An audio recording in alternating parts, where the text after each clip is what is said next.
যে ভাই আমারে বাঁচাও রে বা আর কিছু না রে ভাই দিন নেতা আমগিলা এই যে দোকানটা খুলছি আজকে 2 দিন ধরে খোলাখুলি করে আমার মামুর করে বাইরে আনি আমি জানে ডরে আনি আমি তো ছাড়ে আনি না আমি তো ডরে আনি দিন নেতা আমার সমান দেবা যদি আমার ইজ্জত সম্মানটা তোমরা না বসে টিসি লাগাইয়া যদি আমার ইজ্জত সম্মানটা ফিরে চাই আর কিছু চাই করবো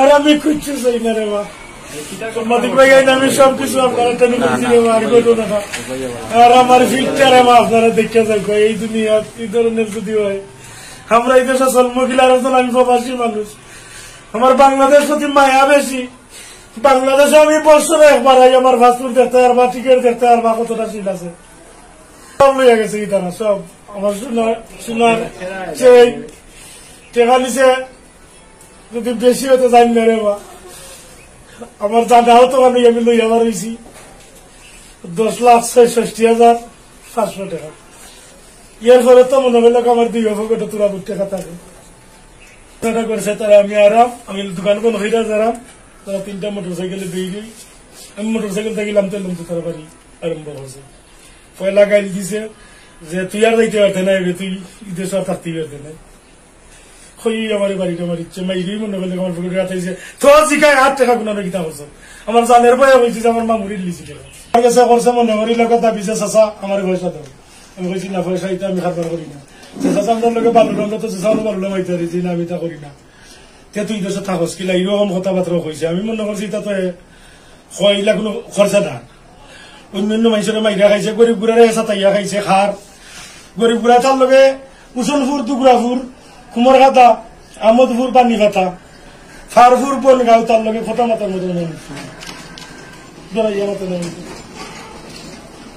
ইটা তার মূল থেকে আয়া করি করিয়া তার বাপের আমল থেকে বলছে তার বাপের আমল থেকে ফেরার জায়গা আত্মসাত হয়ে ঋণ নিলে তার বাপে হচ্ছে না দেয় না যাওয়ার হতে বাড়ি যাওয়ার হতে হঠাৎ করে হামলা করা হয়েছে তাই আত্মরক্ষার দোকান দৌড়ে আত্মরক্ষা করছে আমি না এটা সবাই দেখছে তাই না ব্যাগ আছে দেখো টাকা পয়সা আছে সবকিছু লুট করে নেওয়া হয়েছে।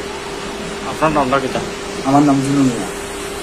আমার দোকানের সামনে তাই সাইকেল লইয়া টানছই টামার পরে দেখছি কিতা দিয়া 2টা বাড়ি মার শুনতে 2টা বাড়ি মারার পর আমার দোকানে তেন গেছে দোকানে গিয়া এরপর আরো মানুষ জমা হয়েছে জমা হওয়ার পরে আমরা এলাকার আবুল হোসেন সাথে আইসেন ইকবাল ভাই আইসেন তারা আইসেন যে দেশটিটা। আপনার নামটা কিটা? আমার নাম হাসান। আপনার অন্য ব্যবসা নেই? ব্যবসা আমার দোকান আছে। আমি পড়ালেখা করি, আমি এখন স্টুডেন্ট, পাশাপাশি আমি ব্যবসা। আমার লাগা দোকানদার হিসাবে চাচারে মনে হয় হেলাই চাচা লাগা দোকানদার হিসাবে প্রবাসী খুব ভালো মানুষ আছে। 2-1 দিন আগে 3 তারিখ আমি দোকান লাগিয়ে গেছি সেন্টার দিকে আমার তো লাগবে দোকান আমি সেন্টার দিকে দোকান লাগিয়ে গেছি। পরে রাত্রে 8:30টার সময় উঠছি যে চাচা যাবে চাচা ওলাখান তো আমার ইয়া সাদা নেওয়াতে ইয়া আমার মারছে চাচা খেয়ে মারছে তোরা পারো রাখি নাম হয়েছে 8-9 জন আসলো প্রায়। কার নাম হয়েছে? এমজাদ আর হয়েছিল গিয়া নুরুল আমিন আর অন্য ইকবাল মামা।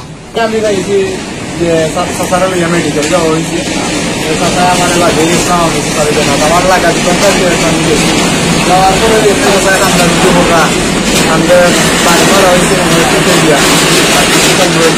কয়েকটা বাড়ি মারা হয়েছে আঘাতের চিহ্ন আছে খাওয়ার মাঝে আঘাত আছে ও চাচায় ঠান্ডা দুটো হোকা যে আমি এলাম কি এখন ব্যবসায়ী মানুষ আর আমি প্রবাস করতাম আগে লন্ডন আসলাম। আমি মনে হয় আমার দেশ স্বাধীন দেশ হয়েছি স্বাধীন দেশ হওয়ার মাঝে আমি ব্যবসা করলাম ব্যবসা করার মাঝে ইয়া তারা বলে সাদা খুঁজছে নুরুল আমিন করেছে তাই বলে সাদা খুঁজছে নুরুল আমিন দেখতাম প্রায় সময় ওনাইছে নুরুল আমিন আমার লয়ে মামা লাগে নুরুল আমিন যে তাই সাদা খুঁজছে মামা দেখলাম তো এই দেশের মাঝে স্বাধীন দেশ এটাও রাজ্য এটার লাগে আমরা ব্যবসায়ী যারা আছি আমরা সবাই তীব্র নিন্দা ও প্রতিবাদ জানাইলাম। আমি ছাত্রর পক্ষ থেকে আমি তীব্র নিন্দা ও প্রতিবাদ জানাইলাম এরকম করা ঠিক হয়েছে না আর একটা যুক্তিসঙ্গত না। এই বিষয়টা যখনই আমরা জানছি সাথে সাথে যিনি ভিকটিম সে সব হাসপাতাল চিকিৎসা নিয়েছে নেওয়ার পরেই আমাদের ওসি স্যারের সাথে উনি দেখা করার সাথে সাথেই স্যার এটাকে আইনগত ব্যবস্থা নেওয়ার জন্য আমাকে বলেন। তার পরিপ্রেক্ষিতে এই বিষয়ে সদর থানায় একটা মামলা রুজু হয়। মামলা রুজুর পরিপ্রেক্ষিতে আমরা সে বিষয়ে তাৎক্ষণিকভাবে ওনাকে আইনগত যে সহযোগিতা দরকার সেটা দিচ্ছি। প্লাস যে আসামি যেগুলো আছে 2 জন আসামি এখানে বাকি 7-8 জন আছে পলাতক, তো তাদেরকে দেওয়ার জন্য আমাদের চেষ্টা অব্যাহত আছে। এই ঘটনাটা করছে রাত্রে 8টা 8:30টার দিকে, তখন আমি মৌলভীবাজার ছিলাম। তো সাথে সাথে যখনই আমি ঘটনা শুনছি তখন তৎপরতা প্রকাশ করছি। আসলে যেটা আপনি বললেন, আমরা যে কোনো বিষয়ে আমরা সবসময় তৎপর থাকি। আপনি দেখছেন যে মৌলভীবাজার বা শেরপুরে যে কোনো ঘটনা ঘটলেই আমরা আইন শৃঙ্খলা বাহিনী সবসময় চেষ্টা করি যে কোনো বিষয়ে তথ্য উদ্ঘাটন করার জন্য। এই বিষয়ে আমরা সর্বোচ্চ চেষ্টায় আছি। হয়তোটা আমরা তদন্ত করতেছি। এটা হুট করে এটা মানে ঘটনাটা ঘটছে, আমি মনে করছি এটা পূর্বশত্রুতা জেল থাকতে পারে। তো আমরা তদন্ত করে বের করতে পারবো আসলে ঘটনাটা কোন দিকে। আমি সারসপেটা শিখু, আমি ইনচার্জ হিসেবে আছি শেরপুর পুলিশ ফাঁড়ি। নামটা কি? নামটা হইল তার নাম হইল নুর আমিন, তার বাপের নাম হইল গাড়ি মৃত্যু মামুন মিয়া। কয়জন এই ঘটনাটা ঘটাইছেন? 7-8 জন মানুষ আছিল তারা। এরপরে তারা আরো 2-3 জন সংগ্রহ হয়েছে, আমি হেরারে চিনি না, ইনশাল্লাহ আমি চিনবো। 3 জনটা চিনছি, তারপরেও মনে হইল আমার মাথায় কাম করছে না। চিনছেন কারে কারে? চিনছি এমজাদ রে, মামুনের ফুয়া নুর আমিন রে, ইকবাল রে। আমার ব্যাগ থাকতো ওরকম একটা ব্যাগ, ও যে আপনারা যে তুলছেন ওলা একটা ব্যাগ থাকে সবসময় আমার থাকতো। ও আপনারটা চেঞ্জ হয়ে গেল। কয়টার দিকে ঘটনাটা ঘটছে? ঘটনাটা হয়েছে 2-4-5 মিনিট বা 10 মিনিট কম হইতে পারে। ঘটনাটা হয়েছে 8টা, হয়তো 10 মিনিট আগে আর 10 মিনিট পরে সব ভাই। আপনার প্রতিবেশী ব্যবসায়ী যারা মানুষ আবার গেছে কিনে আশপাশ ব্যবসায়ী আসলেন যখন আপনার ঘটনাটা ঘটে? যে দোকানটা খোলা আছে আমি ডাইরেক্ট 2টা করে আমাইছি, আছে দেখবো আমি আপনারা। ঘটনায় আপনি আইনের আশ্রয় নিচ্ছেন? রয়েছে আপনার কোন আসামি পুলিশ গ্রেফতার করছে কিনা? এখন পর্যন্ত গ্রেফতার হয়েছে না। এই ঘটনার পরে আপনার উপরে কোন ধরনের কোন থ্রেট বেড আর কিনা আপনি আইনগত ব্যবস্থা নেওয়ার কারণে কোন হুমকি ধমকির সম্মুখীন আছেন কিনা? জি আছেন, এটা এগুলো আছে। কিরকম হুমকি হচ্ছে? এটা মনে করিল সেউ ঘর মানিলা, সেউ ঘর মনে করিল নাইলে আমি বিপক্ষে যাই মুখী, সেউ ঘর মনে করিল দেখুন তুই কিতা করিল আর এই সমস্ত অভিযোগ সব দলীয় চাপ। যারা যারা ফোন করছেন আওয়ামী লীগের নেতা কোন পদে মনে হয় কুইতাম নাই নেতা, তার লগে আরো দলভুক্ত মানুষ আছে, কিন্তু সে ওই লোকই নেতার সর্দার। এখান থেকে চা পায় বিএনপি যে ইকবাল এই এমজাদ এটা থেকে বিরাট ধরনের চা পায়। কোন সময় যে তারা কোনটা করবো একমাত্র আল্লাহ ছাড়া আর কেউ জানে না। থানার আশঙ্কা মনে করলে লন্ডন থেকে আইয়া 4টা ব্যবসা আছে বইয়া মনে করলে কষ্ট করতাম না নি, আর মনে মাত খাম আমি নিজেই আইয়া আমি ব্যবসা করি যাই, সেগুলোকে মাতলাম না। আমি আমার বইলাম যা দিলে না দিলে না, তো খাইতাম হইব কেস ভাঙিয়া, তো বুঝলাম আর লাইরা খাইলাম তাইয়া খাইলাম। আইনে আমার সহযোগিতা করতো, দেখে আনিত আমার মরণের সময় মনে হয় আর বেশি সময় নাই। আমি ওলা চাপও আছি, মানসিক চাপও আছি, এবং ডাক্তারেও আমার কইছে যে তোর মানসিক চাপ তুই মারা যাইবে, তোর রেস্টের দরকার, তুই রেস্ট লো। আপনার নামটা কিতা? যে আমার নাম হইল হাবিবুর রহমান হেলাল, আমার বাপের নাম হইল কি পিতা লুৎফুর রহমান মৃত্যু, আমার 2.5 বছর মারা গেছে। আমি মা থাকিয়া মানুষ। আপনার বাড়ি কোন জায়গা? আমার বাড়ি হলো বুরনপুর। এটা কোন জায়গা পড়ছে? আমি আছি বর্তমানে দিগর ব্রাহ্মণ গ্রাম, আমার নানার বাড়ি লুজনপুর। আর এলো আপনার ব্যবসা প্রতিষ্ঠান কোন জায়গা?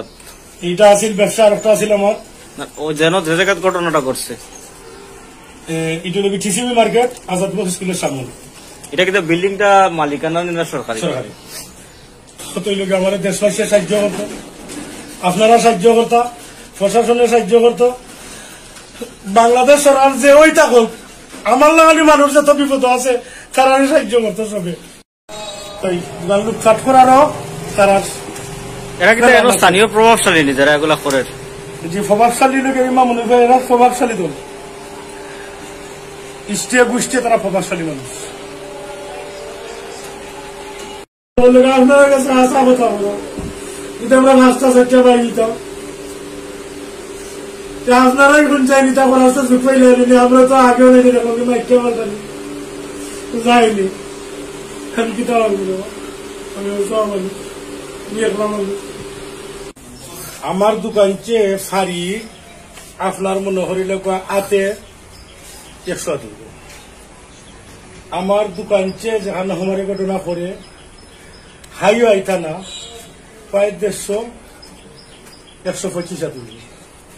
ইকানের মাঝখানো আমি তখন দেখুক আপনারা চাইয়া আমার জানের কতটুকু নিরাপত্তা এর ভিতরে যদি এইরকম সন্ত্রাসী এইরকম ঘটনা করতে পারে এর চেয়ে বড় ঘটনা দিও হাইওয়ার ফারির মাঝামাঝি ছাড়া চিতা করলেন তারা একমাত্র আইছিল আমার ফানে মারার জন্য শেখার জন্য আমার যা আছে তো বিয়ে গেছে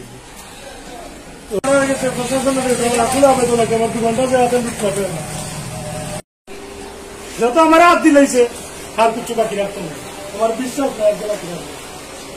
আমার বিশ্বাস আমার যে কোনো সময় দোকান আমার লুটপাট করে এই মার্কেটের একজন ব্যবসায়ী হিসাবে আমি দেশবাসীর কাছে প্রশাসনের কাছে একটাই আবেদন জানালাম এই ঘটনা নিন্দা জানাই এবং তীব্র প্রতিবাদ জানালাম এবং আমরা যে ব্যবসা করিয়া বাড়িতে যাইতাম 2 টাকা আমি 2 পয়সা লইয়া বউ বাচ্চা নিয়ে দেখা পাইতাম তখন আমরা এটা তো ঠিক নাই যে ঘটনা দেখা আমরা প্রশাসনের দৃষ্টি আকর্ষণ করতাম যে এটার যথাযথ ব্যবস্থা নেওয়া লাগে। আপনার নামটা কি? আমার নাম মোহাম্মদ ইকবাল হোসেন। আমার এখানে একটা টেলারিং দোকান আছে।